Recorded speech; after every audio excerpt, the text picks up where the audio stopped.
అందరికీ నమస్తే అండి. Welcome to Bindusri world. అందరూ ఎలా ఉన్నారు? బాగున్నారా? నేనైతే చాలా బాగున్నాను. మీరు ఇంకా చాలా చాలా బాగుండాలని, ఆ శ్రీనివాసుడి ఆశీస్సులు మీ అందరిపైన ఉండాలని మనస్ఫూర్తిగా ఆ శ్రీనివాసుడిని వేడుకుంటూ ఇవాల్టి ఈ వీడియోని మీ ముందుకు తీసుకొచ్చేసాను. ఇంకా పాప స్కూల్ నుంచి వచ్చాక ఇంకా పాపని కాసేపు పైకి తీసుకెళ్ళి ఆడిస్తూ ఉంటాను.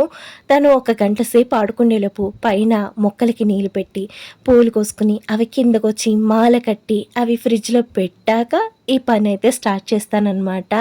ఇంక ఇది డైలీ చేసుకునే పని అండి. చిన్న చిన్న మార్పులు చేర్పులు ఉంటాయి తప్ప ఖచ్చితంగా ఈ పనులన్నీ డైలీ చేసుకోవాల్సిందే. నేననే కాదు, ప్రతి ఒక్క మహిళ కూడా ఈ పనులన్నీ చేసుకోవాలి. తనకి బాగున్నా బాగోపోయినా అసలు ఎలా ఉన్నా సరే ఖచ్చితంగా ఇంట్లో వాళ్ళకి ఈ పనులన్నీ చేసి పెట్టాలి. తన కోసం తను పనులు చేసుకునే దానికంటే కూడా ఇంట్లో వాళ్ళందరికీ చేసేదే ఎక్కువ.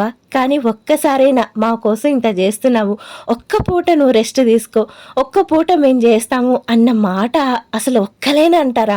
నిజంగా అలే అనే మగవాళ్ళే ఉంటే కనుక ఆ ఆడవాళ్ళు ఎంత పుణ్యం చేసుకున్నట్టో కదండి. వాళ్ళ కష్టాలు సుఖాలు అర్థం చేసుకుని ఒక్కరోజైనా సర్లే మా కోసం ఇంత చేస్తుందిగా, ఒక్క పూట దానికి రెస్ట్ ఇద్దాము అనే మగవాళ్ళు ఉండటం చాలా అరుదండి. అలా అర్థం చేసుకుంటాం కూడా చాలా అరుదు కదా. మరి ఇంకా రైస్ అయితే కడిగి పొయ్యి మీద పెట్టేశాను. ఇంకా సింకులు కొన్ని అంట్లు ఉన్నాయి కదండి, అవి తోమాలంటే ఈ బుట్ట ఖాళీ చేయాలి. మా ఇంట్లో నాకు ఎలా రెస్ట్ ఉండదో ఈ బుట్టకి కూడా అలా రెస్ట్ ఉండదన్నమాట. తోముతాను సదురుతాను ఇంకా వస్తూనే ఉంటాయన్నమాట. మా ఇంట్లో వాళ్ళు అందరికీ అంటులు ఎక్కువ వాడే అలవాటు ఉందన్నమాట. దానివల్ల మా ఇంట్లో సింకు ఖాళీ ఉండదు, నా చేతులు ఖాళీ ఉండదు. తోమిందాన్ని తోముతూనే ఉంటా, పడ్డ అంట్లు పడుతూనే ఉంటాయి. నేనే కాదు, కొంతమంది అయితే అంట్లు అవి చాలా పొద్దుపుగా వాడుతూ ఉంటారు.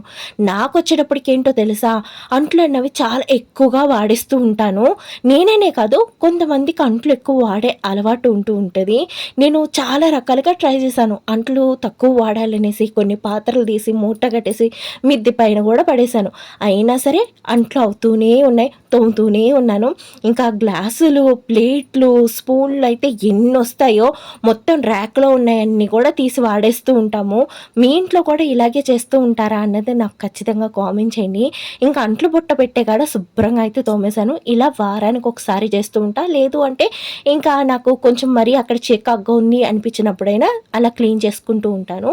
ఇంకా ఆ తర్వాత పెసరపప్పు అయితే కడిగేసి పొయ్యి మీద పెట్టేస్తున్నాను. ఇంకా మధ్యాహ్నం ములక్కాయ కూర అయితే వండానండి.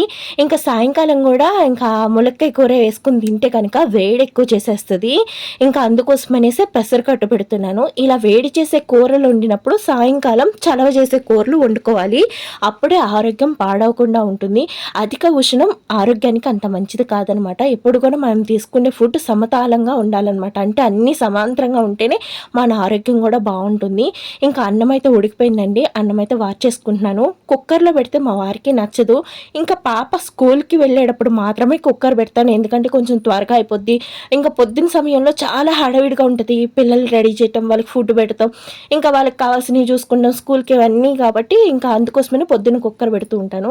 ఇంక ఈ పప్పులోకి ఇగోండి ఉల్లిపాయలు ఇలా పెద్ద పెద్ద ముక్కల కింద కట్ చేసుకోవాలి. అలాగే ఇందులో కారం ఇవ్వండి, ఓన్లీ పచ్చిమిరపకాయే. ఇంకా అందుకోసమని ఒక 5 పచ్చిమిరపకాయలు, ఒక 2 పెద్ద ఉల్లిపాయలు అయితే తీసుకుని చక్కగా పప్పులో వేసి ఒక 5 నిమిషాలు ఉడికించుకున్నాక ఆ తర్వాత చిటికెడంత పసుపు, అలాగే రుచికి సరిపడగా సాల్ట్ అనేది వేసి ఒకసారి కలిపేసుకుని ఒక్క 3 పొంగులు రానివ్వాలి. ఈ లోపుగా ఉల్లిపాయ అనేది శాంతం ఉడికిపోతుందండి. ఇలా చక్కగా 4-5 పొంగులు రానిచ్చాక ఇప్పుడైతే పోపు అయితే వేసేసుకుందామండి. ఇప్పుడు పోపుకి కావాల్సిన ఆయిల్ అయితే వేసుకున్నాను. ఈ పోపుకి కొంచెం నూనె ఎక్కువ పడితే బాగుంటుందన్నమాట. నెయ్యి పప్పు కూడా పెట్టుకోవచ్చండి. ఇంకా నేనైతే నెయ్యి పప్పు పెట్టట్లేదు. ఇంక ఇందులోని వెల్లుల్లి రెబ్బలు, ఆవాలు, జీలకర్ర, పొట్టు మినపప్పు అయితే వేసుకొని వేపుకున్నాను.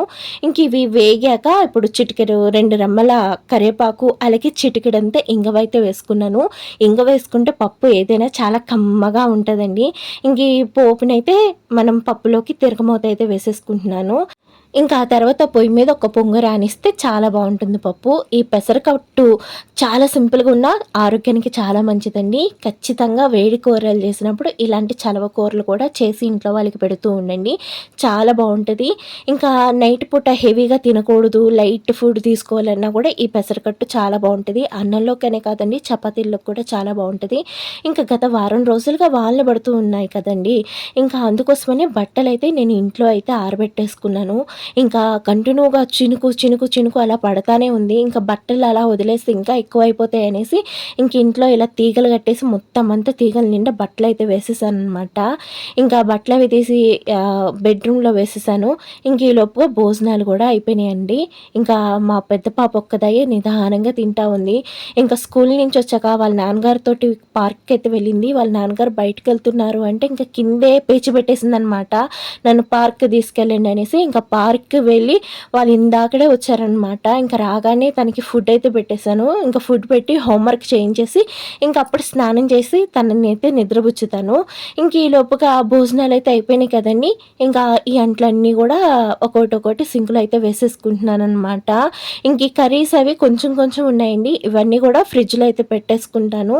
ఇంక ఇవన్నీ గూడా ఎక్కడియక్కడ సదురుకోవడానికి చాలా టైం పట్టిద్దండి. ఇలా నోటిలో ముద్ద నోట్లోనే ఉంటది. మళ్ళా మన కోసం సింక్ నిండా అంట్లు చూస్తాయి. అలాగే తిన్న డైనింగ్ టేబుల్ నిండా ఎంగిలి కంచాలు చూస్తూ ఉంటాయనమాట. నాకు ఒక్కోసారి అనిపిస్తుంది, ఆ తిన్న కంచం ఏదో తీసుకెళ్ళి అలా సింక్‌లో పడేస్తే నాకు కొంత పని తగ్గుద్ది కదా! అనైతే అనిపిస్తూ ఉంటది. ఆ మాట ఇంట్లో వాళ్ళకి చెప్తే ఏమంటారు? కంచాలు తీయటానికి కూడా నీకు బద్ధకమా? అనేసి అని అంటూ ఉంటారు. అయ్యో! మా కోసం రోజంతా ఇంత చేస్తుంది కదా! దీనికోసం ఈ చిన్న సాయమైనా చేద్దాము అనైతే అనిపించదు. అందులోనూ మగవాళ్ళతో తిన్న కంచం తీయించటం కూడా మన హిందూ సంప్రదాయాల్లో లేదు కదా!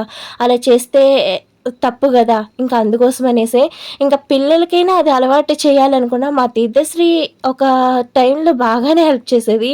ఇంకిప్పుడు తిను కూడా నేర్చేసుకుంటుందనమాట. ఇంక అమ్మకి హెల్ప్ చేయకూడదు. అమ్మ ఉంది కదా! మాకన్నీ చేసి పెడతది. ఇంక మేమెందుకు అమ్మకి హెల్ప్ చేయటం అనుకుందో ఏంటో!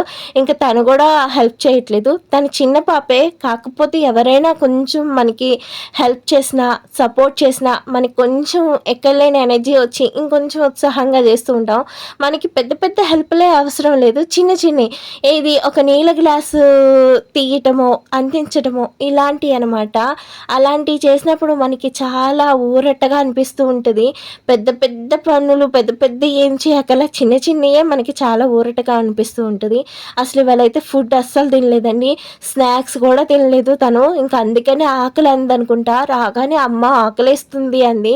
ఇంక అందుకనే తనకి ఫుడ్ అయితే పెట్టేసాను. ఇంక ఫుడ్ పెట్టేసి స్నానం చేపిచ్చేసి తనకైతే మంచి కథ చెప్పి నిద్ర అయితే పుచ్చేసాననమాట. తను పడుకున్నాక ఇంకా తర్వాత ఇంకా కొన్ని సింక్‌లో అంట్లున్నాయి. ఈ గ్యాస్ పొయ్యి అది కూడా తోమేసుకుందామనేసి వచ్చేసాననమాట. గ్యాస్ పొయ్యి అయితే తోమేసాను. ముగ్గు పెట్టేసుకుంటున్నాను. నన్ను ఒక సిస్టర్ అడిగారు, "మీరు ముగ్గు చాప్లిస్‌తో పెడుతున్నారా? అసలు మీరు ముగ్గు పెట్టేదేంటి? అలా వెడల్పుగా ఉంది ఏంటి?" అనేసని నన్ను అడిగారు కదా! ఇది చాప్లిస్ కాదు, అలాగే సుద్ద కూడా కాదు సిస్టర్. మనం సీలింగ్ చేయించుకుంటాం గదా! ఆ సీలింగ్ ముక్కలనమాట. చాలా బావుంటది. దీంతో ముగ్గు వేసామంటే ఎంత నీట్‌గా వస్తదో అసలు చాప్లిస్‌కి గూడా పనికిరాదనమాట. అంత బావుంటది. మాకు సీలింగ్ చేసిన అతను చెప్పాననమాట. నాకిలా ముగ్గు కోసం సీలింగ్ ముక్కలు గావాలి అంటే పాపం తను బస్తా నిండా తెచ్చి పెట్టాడనమాట. ఇంక అయ్యే వాడతా ఉన్నాను. ఒక చిన్న ముక్క ఎన్ని రోజులొస్తుందనుకున్నారు? అదే చాప్లిస్ అయితే బాక్సులు బాక్సులు కొనాల్సొచ్చేది ముగ్గుల కోసం. ఇంక ఇదనుకోండి చిన్న మొక్క తీసుకుంటేనే మనకి ఒక 2 నెలలు, 3 నెలలైతే వస్తుంది.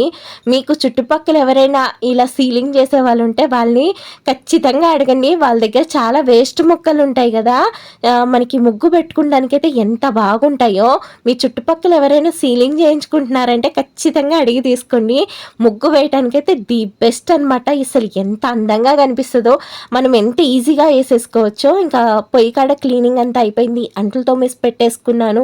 ఇంకా పొయ్యంతా నీట్‌గా ఈ రేకులవి గూడా ఎక్కడియక్కడ సదిరేసుకుంటున్నా. ఇంక ప్రొద్దున్నే లేచాక పని చేసుకుంటాం అంటే చాలా సులువండి. ఇలా పొయ్యంతా ఇల్లంతా శుభ్రం చేసుకొని పడుకుంటే ఇంక నిద్ర గూడా మనకెంత చక్కగా పుట్టిద్దో.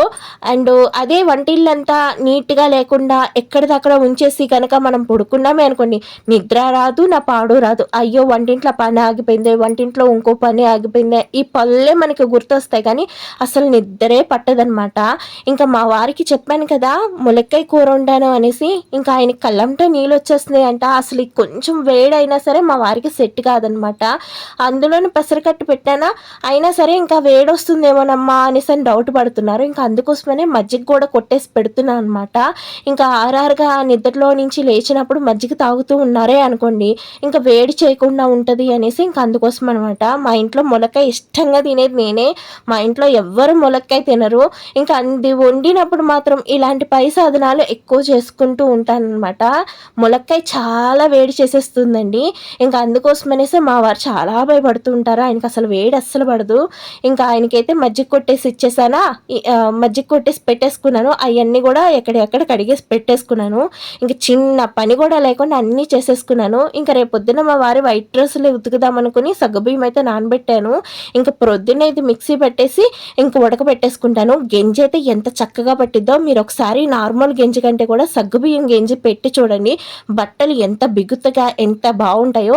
సగ్గుబియ్యం గెంజి ఎలా కాసుకోవాలి ఏంటి అన్నది కూడా నేను ఒక వీడియోలో చూపిస్తాను.